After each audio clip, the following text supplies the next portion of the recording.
Hello guys, Gorncroft here. We are doing a analysis, reaction, critique on Watch Dogs 2 today. Watch Dogs was a very dear game to me because it was my first open world game. For a lot of people that's like Grand Theft Auto 5 or not 5 but just any Grand Theft Auto game really, but for me it was Watch Dogs because I got into gaming pretty late in my life. So I'm excited for this game. One thing I want to point out is that although I did really enjoy the first game, mainly because I had never played a game such as Grand Theft Auto 5. After having played a game like Grand Theft Auto 5 and after having watched many reviews of the first game, I do get the complaints that people have with that game, and we're gonna dig into Watch Dogs 2 because it actually fixes a lot of the things wrong with Watch Dogs 1. So yeah, let's dig in. First we're gonna watch the entire analysis normal speed, and I'm gonna cut to anything I want to point out because it's interesting.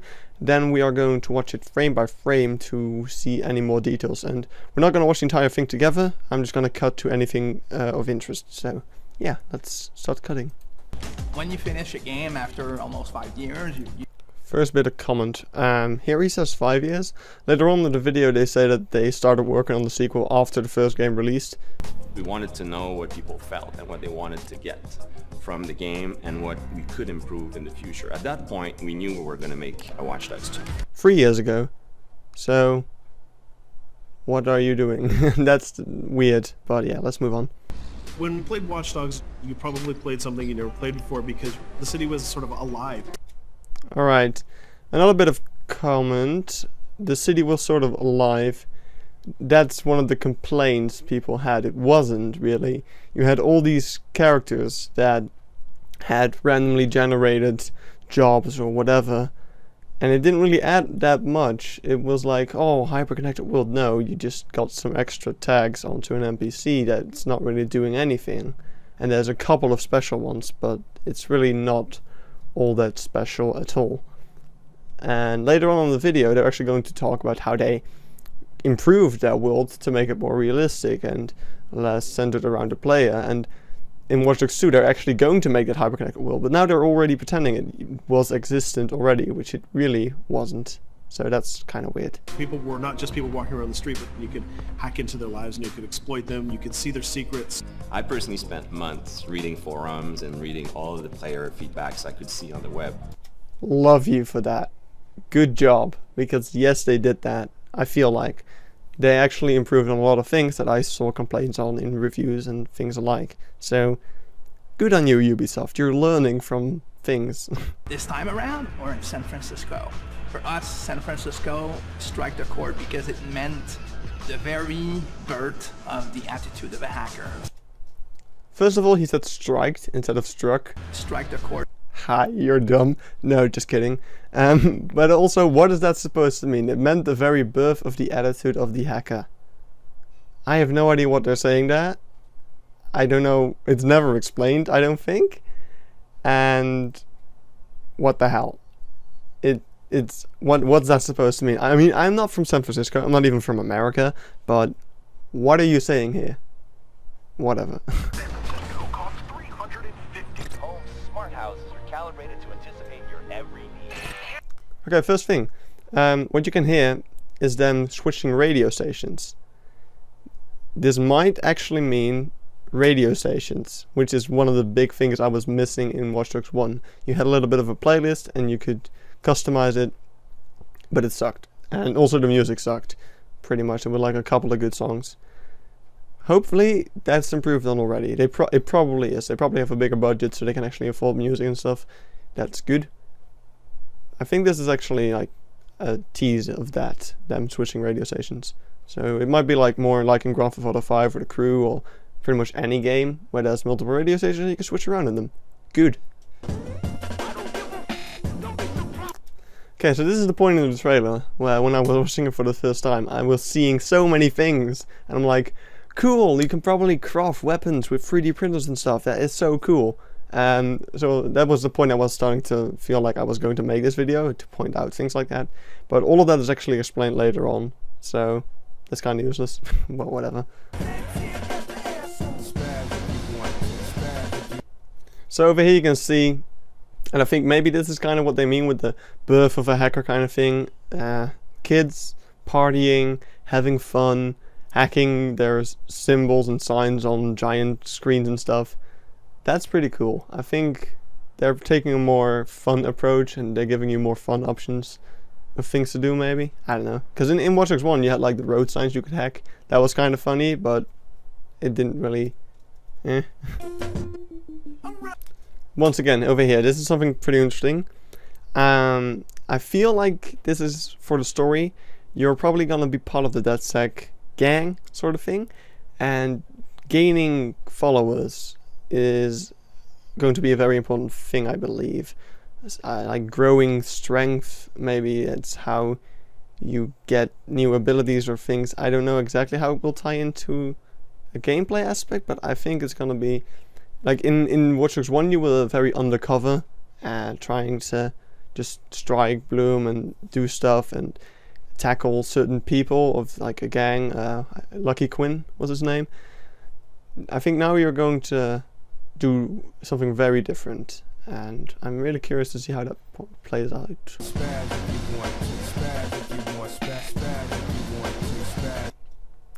You just saw a globe spinning around and it being hacked pretty much all over the world.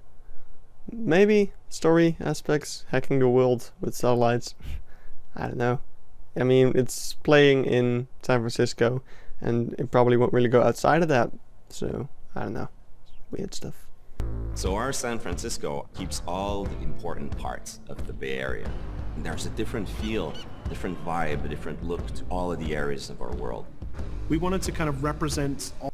This is good because Watch Dogs 1 pretty much it felt the same. Like you had three different areas. You had the town, the forest, and the suburbs. And I feel like they're gonna have a lot more different areas now, allowing for much different kinds of gameplay. So that's gonna be good. We broke the feeling that the world is centered on you, the player. So characters shouldn't only react to you, they should react to each other. You know, maybe people start fights. Maybe someone calls the cops on someone else than you. Maybe a dog barks after someone else and chases him down the street. You need to feel as if this city is alive, even if you do nothing. And I think this is a bit weird. I feel like they're kind of talking like they fought so hard on this and they like, oh yeah, we're so clever with coming up that this is what we should do. Whereas there are so many games that were already doing this, and the major example being, of course, Grand Theft Auto, mainly Grand Theft Auto 5. That world had so many things happening. Like if you really stand still in that world and you look around, there's so much detail, little things. And now they're doing that here as well, which is great. I just don't like the way that they're bringing it as if they came up with that. They're not really doing that, but I kind of feel like they are. I don't know. But it's good because I feel like it's really helping the immersion into the world. If not everyone's just looking at you, but at each other and things like that. That's going to be really cool. then if you start doing things, if you start playing in the world, the city should react to what you're doing. It should feel normal. It should surprise you also in how. And look, you can interact with citizens, and you cannot just only push them, you can actually like interact with them in different ways, and that's so cool. I like that. It's gonna be, I'm the kind of guy that with in an open world like this, I just walk around, I talk to people, I interact with the environment, and it's gonna be so much fun to be doing that. And we also have other groups of hackers. Okay, this is also cool. There's other groups of hackers. Two things I wonder within this for a gameplay aspect. Will you be playing as another group of hackers towards another player in like online? Are they keeping the same online? I'm pretty sure they say they do. But most of all, will you fight other hackers, and will those other hackers, like not online other hackers, but NPC enemy on other hackers, will they be able to set off hacking traps against you? That's something that's not being shown in this trailer, I don't think. Maybe we'll see something like that in the frame-to-frame analysis. I don't see anything like it. It would be cool, because it would mean that you're not the overpowered dude that for some reason can hack everything whereas no one else can. That would be awesome, if other people can also hack you.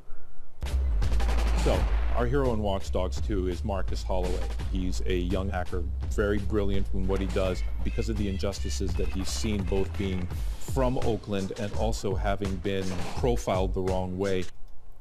Right, so this is also cool. The main character has a lot more backstory. I feel like this is a better main character than Aiden was. Aiden was, according to many people, very bland. He was like, you killed my niece, I'm going to destroy everyone. And that was the entire plot of Watch Dogs. And it led into some other events, but Aiden didn't really do much. Whereas this character, I feel like his backstory is very more interesting and detailed, and they can go a lot more ways with it. So it's going to be interesting to see how that turns out. And being accused of a crime he actually didn't commit, that sort of made him go against the system. Boom, first half hour of the game probably, which is going to be cool. I'm interested into seeing that. Better parkour. And Marcus and They basically put Assassin's Creed into Watch Dogs, and it works because, of course, you wouldn't see Aiden running around like that, but now they made a character who you do see running around like that because he's a more young and agile kind of guy. So, and this is a thing that they could have had in Watch Dogs 1 if they didn't pick an old guy as a character. And you can say, you can pick the argument, oh, but he was an old guy. Of course, he was amazing at parkour, but why did they pick an old guy? Like, a lot of the stuff that's in Watch Dogs 2 is things that Watch Dogs 1 should have had if it had more time to be developed. But of course, Watch Dogs 1 was already delayed like once or twice. It was supposed to come out in November even. It was supposed to come out in November. It came out in May. So that delay probably made it so that they couldn't really expand on it, and now they're expanding in Watch Dogs 2. So I feel like Watch Dogs 2 is going to be like a more definitive Watch Dogs 1. Like the 2 should have been what 1. 2 will be what 1 should have been, pretty much. we did a lot of research, and we basically did what Marcus would have done. We went onto the internet and we started watching videos and started reading websites and try to figure out. This is really cool. They pretty much put themselves into the character, started to see like what's a cool weapon we could make ourselves and just give that to the character. That's really awesome. Just in the background and in the fantasy of it, you're not a hacker in Watch Dogs 2. You're a DedSec hacker. You're a member of a community. So this is also nice. They're not saying, they're basically saying, you're not a hacker, really. You're working with hackers to do stuff. And in Watch Dogs 1's like, you're a hacker, but I mean, hack traffic lights with the press of a button on your phone. That's not hacking. Whereas now they're saying, oh, there's a team of hackers behind you that's probably doing all that stuff. I think. If that's what we're saying, if that is what they're saying, then it's cool. Tapping into the internet culture with all the memes and also all the Grand Theft Auto 5 ripoff. Just wanted to point that out. Like, if you use the internet in Grand Theft Auto 5, your mouse is actually not like the pointing finger, but it's actually the middle finger. And here they do the same thing. Not their idea, once again. Just want to point that out. We're adding a lot more depth to hacking. So you have a lot more control, a lot more flexibility in how you hack. So here's another example of, it's so great that they added this, but this is stuff that should have been in Watch Dogs 1, and we should have seen in Watch Dogs 1. Why wasn't it there? Time. The game got rushed. Even though it took so long to make, it got rushed. And I think Ubisoft is often making sequels, so they already have something to build on, whereas Watch Dogs was a new IP. They probably didn't give it enough time to settle itself as a new IP, and now it's already settled, and now they can actually build on something that's already exists. So now they can add stuff, but I still feel like it should have been in 1. I don't know. I'm second time watching this, I'm a bit more critical, so don't be too hard on me. I'm being too hard on the game, I know. I'm really happy with all the things that they're about to show. The world. And if you can hack into the drive system of a car, you can pretty much drive it wherever you want. Bam, awesome. So making sure So it's many a options. forklift in the DedSec have these really interesting, intricate guns. They're built on a 3D printer. Yeah, there it is again, the 3D printer, which is awesome. Like, I'm really hoping to see an expansive customization system for guns, crafting tools, And I think that that is gonna exist, and that's really great. I mean, Watch Dogs 1 was already awesome for having a lot of little gadgets and little tools that you could use to your advantage in battle and in stealth as well. So Watch Dogs 2 is gonna have more of that, I think, and it's gonna be great. Of little devices that you can use. This is also One of really the cool. things that people kind of like that we've done. I wish I could do that in the first game. He has an RC jumper. It's got little wheels, and it's even got this little robotic arm that he can sort of deploy, and he can interact with things. He can unplug things and replug them and take out screws. It's a neat little toy. Neat little toy indeed, and also you could see earlier when he was using it near enemies, they actually did see it. So it's not an overpowered stupid, like, why do the enemies not see the freaking car thing? They do see it, which is great. I like that. And the other gadget he's got is this quadcopter. Hey, there's a drone. And it's more about scouting and being the eye in the sky. First person Kind view. of the eagle from Far Cry Primal. Nothing wrong with that, of course. In Watch Dogs 1, you could only hack the people that were marked as potential target. Yeah, here they kind of admit to Watch Dogs 1 not having as an expansive connected world as they claim it to have. Yet at the beginning they were saying like, oh yeah, Watch Dogs was this connected world. No, it wasn't. And now you're kind of admitting that. So stop it. Which is, well, why only hack one if you could hack them all? Now this is great. Like, just look at this. Everyone's looking at the phone. Great.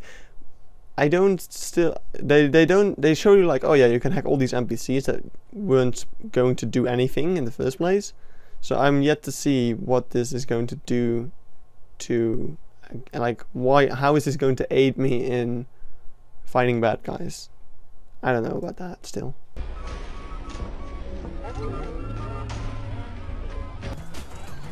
If you've been playing a certain way for a while, we want the game to kind of challenge you to. Oh, I think he just performed the mass hack over there actually and just disabled the entire crowd of policemen and was able to get away. Also, look at the foliage on that car. There's foliage on the Try car. different things, but also not force you into playing the game a certain way. And it blows off the car. It's amazing. Like, just graphical things like that. Love it. And adding a lot of physics and feel to all the vehicles. Yeah, that's the main complaint.